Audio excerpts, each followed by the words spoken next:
මේ රටේ ජනතාව නැන්දේ හැමදාම රටට රණවිරුගේ පවුල් වලට පහර දක්වන්න දෙවතාවක් කල්පනා කරන්න නැහැ. ආණ්ඩුව මැලි වුණා. ඉස්සෙල්ලාම ජනාධිපතිවරයා පරීක්ෂණයක් කරන්න ඕන අපේ හැමෝටම බලහත්කාරයෙන් කට උත්තර ලියාගත්තු කෙනා. එහෙම පුළුවන් ද පොලිසියට බලහත්කාරයෙන් කට උත්තර ලියා ගන්න. වරායේ කන්ටේ 320 වරායේ පන්නනවා. ඒක යට ගන්න රාජපක්ෂල ගංගේට. දැන් එයාබස් ගන්න දෙනුවක් ගැන මහින්ද මහත්තයා සම්බන්ධ කර. ශ්‍රී ලංකන් ගුවන් සමාගමේ වැරදි ගිණුමකට සල්ලි දාන්න.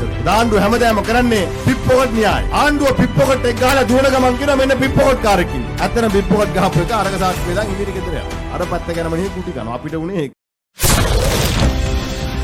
සත්විති පත්තරේ නැති විස්තරේ.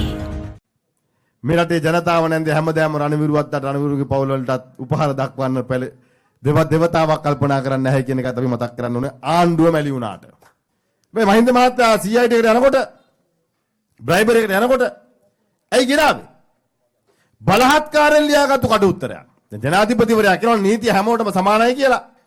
ඉස්සෙල්ලාම ජනාධිපතිවරයා පරීක්ෂණයක් කරන්න ඕන අපේ හැමෝටම බලහත්කාරයෙන් කට උත්තර ලියාගත්තු කෙනාගේ. එහෙම පුළුවන් ද පොලිසියට බලහත්කාරයෙන් කට උත්තර ලියා ගන්න? නීතිය හැමෝටම සමානයි නම් බලහත්කාරයෙන් ලියාගත්තු නිලධාරියා ඉස්සෙල්ලා පරීක්ෂණයක් කරන්න ඕනේ. එහෙම කරේ නැහැ. අවසානයේ කට උත්තරේ දීපු මිනිස්සයා සියදිවි හානි කරගත්තා කියනවා. ජීවිතේ නැති කරගත්තා. ඒ තැනට උඩ පීඩනයක් දුන්නා.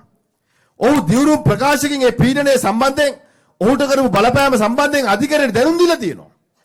එමෙන්න ජනාධිපතිවරයා කියන විදිහට නීතිය හැමෝටම සමානයි නම් ඉස්සෙල්ලාම ඒ නිලධාරියාගේ ප්‍රශ්න කරන්න තිබ්බා. මම 18ට කලින් මහින්ද මහත්තයාගේ නල ප්‍රශ්න කරනවා. හැබැයි ඒක තව හැංගිච්ච කාරණයක් තියෙනවා. රාජපක්ෂලා හොරා ඔන්න හොරගම් කරා කියලා කියනකොට දැන් නාමාගේ උපාධිය ගැන ප්‍රශ්න කරනකොට බලනකොට කතානායකතුමාගේ උපාධිය නැහැ. මගේ තියෙනවා. ඒක යට ගන්න මොකද කරේ? නාමා ගැන හොයන්න පටන් ගත්තා. වරායේ කන්ටේ 320 වරායේ පන්නනවා. ඒක යට ගන්න රාජපක්ෂල ගංගේ දැම්මා. දැන් එයාබස් ගන්න දෙනුවක් ගැන මහින්ද මහත්තයා සම්බන්ධ කරනවා. බලනකොට ශ්‍රී ලංකන් ගුවන් සමාගමේ වැරදි ගිණුමකට සල්ලි ට්‍රාන්ස්ෆර් කළා. පුදුම වැරදීම් වෙන්නේ. වැරදි ගිණුමකට මුදල් දීලා.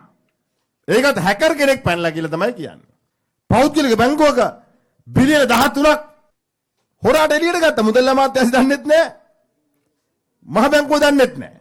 මුදල් ඇමති දන්නෙත් නැහැ. මුදල් අමාත්‍යාංශේ කෝටි 80කට වැඩි ගාණක් වැරදි ගිණුමකට සල්ලි දෙනවා. පබ්ලික් ෆයිනෑන්ස් ඇක්ට් එක යටතේ මැනේජ්මන්ට් ඇක්ට් එක යටතේ ජනාධිපතිවරයා මුදල් ඇමතිවරයා විදිහට මේකට වග කියන්න ඕනේ. මුදල් ලේකම්වරයා මේකට වග කියන්න ඕනේ. පනතර අනුව. ආයේ මේ නීතිය කට්ටියට වඩා උඩ නැත්තම් ඒකට වග කියන්න. ඒක තමයි නීතිය. බෑ මොකද්ද කරන්නේ?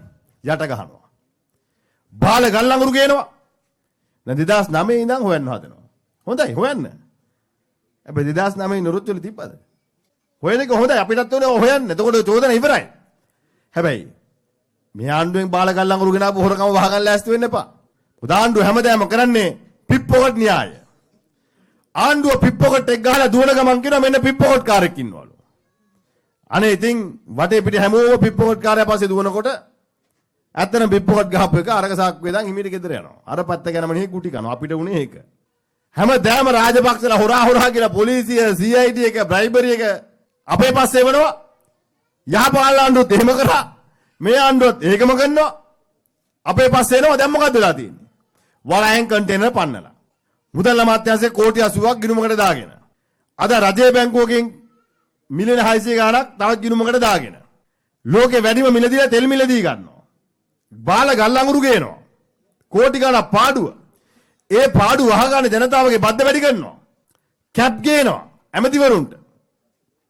ඉතින් මේ සියල්ල මැස්සේ ආණ්ඩුව මොකද කරන්නේ? අපිට බැන රාජපක්ෂලා හොරා කිය බැන තමන් පිප්පොකට් ගහනවා. අපි කියන හොයන්න ඕනේ. මං කිව්වනේ. අපි ඕනම පරීක්ෂණයකට එනවා අපේ හාමුදුරුවනේ. මොකද අපි බය නැහැ. වැරදි කළා නැහැ.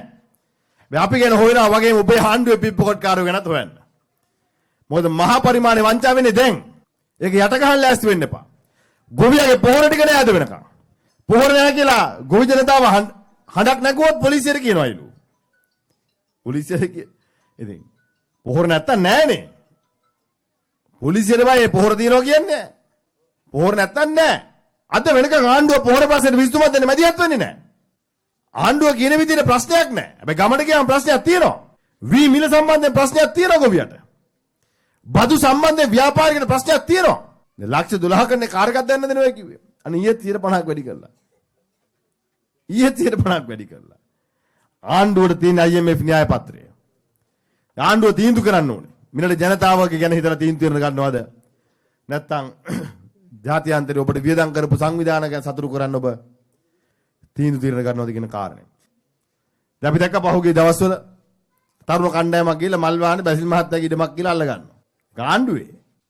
එහෙම නැති මම පක්ෂකාරියල දා ගන්නවනේ. අපේ නෑ බාප්පගේ නෑ. ඒ කාලේ අපේ බාප්පඩේ පැත්තේ හුඟා පොල් වතු තිබ්බා. මන් දවසක් යනකොට වෙන එකේ පොල් කඩනවා. ඒ ඡන්ද කාලේ යනකොට ඒක අපේ. ඡන්ද ඉවරලා යනකොට අයිතිකාරය පොල් කඩනවා. මම කිව්වා බැසිල් මහත්තයා පොල්වත් පිසුදුස මගේ පොල්වත් ඒ කිව්වා. ඒ වගේ තමයි. හැබැයි දැන් මේක රාජ්‍ය දේපොළක්. දැන් අද තමන්ගේ පක්ෂයේ ශිෂ්‍ය සංවිධානයේට ආණ්ඩුව එක්ක කතා කරලා ප්‍රශ්නයක් විසඳගන්න බැරි නම් තමන්ගේ පක්ෂයේත් එක්ක සම්බන්ධ ශිෂ්‍යයන්ට තමන්ගේ විශ්වවිද්‍යාලයට ආණ්ඩුව එක්ක සාකච්ඡා කරලා ගොඩනැගිල්ලක් ගන්න බැරි නම් ඒ ගොඩනැගිල්ලත් බලෙන් අල්ලන්න ඕන නම් මේ ආණ්ඩුවේ වැඩක් තියෙනවා. මේකට කඩේ කීප කරලා ලැජ්ජ වෙන්න ඕනේ ඉස්සෙල්ලාම. තමන්ගේ ඇමතිවරයා හම්බෙලා මේ විශ්වවිද්‍යාලේ ප්‍රශ්නයක් තියෙනවා. මේකට විසඳුමක් දෙන්න කියලා කියන්න තරම් කොන්දක් නැත්තම් ආණ්ඩුවට අහන්න බැරි නම් ආණ්ඩුවට විසඳුමක් දෙන්න බැරි නම් ඒ ශිෂ්‍ය සංවිධානය කියනවා නම් අපි ගිහිලා මේක පැනලා අල්ලගෙන තමයි ගන්න ඕනේ කියලා. ලැජ්ජයිනේ. ලැජ්ජ වෙන්න ඕනේ ආණ්ඩුවත් ලැජ්ජ වෙන්න ඕනේ ශිෂ්‍යයොත් ලැජ්ජ වෙන්න ඕනේ. තමන් පත් කරපු ආණ්ඩුවෙන් ගොඩනැගිල්ලක්වත් ගන්න බැරි නම්. අනිත් පැත්තෙන් මේක නම් පූර්වාදර්ශය.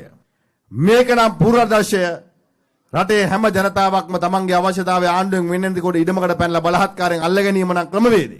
ආණ්ඩුවෙන් ප්‍රජාශාලාව දෙන්න නැත්නම් තියෙන ඉඩමකට පැනලා අල්ල ගන්න එක නම් පූර්වාදර්ශය. ආණ්ඩුවෙන් රෝහලකට ඉස්කෝලේක ඉඩමක් දෙන්න නැත්නම් අල්ලපුවත් ඒ තියෙන මිනිස්සෙක් ඉඩම අල්ල ගන්න එක නම් පූර්වාදර්ශය.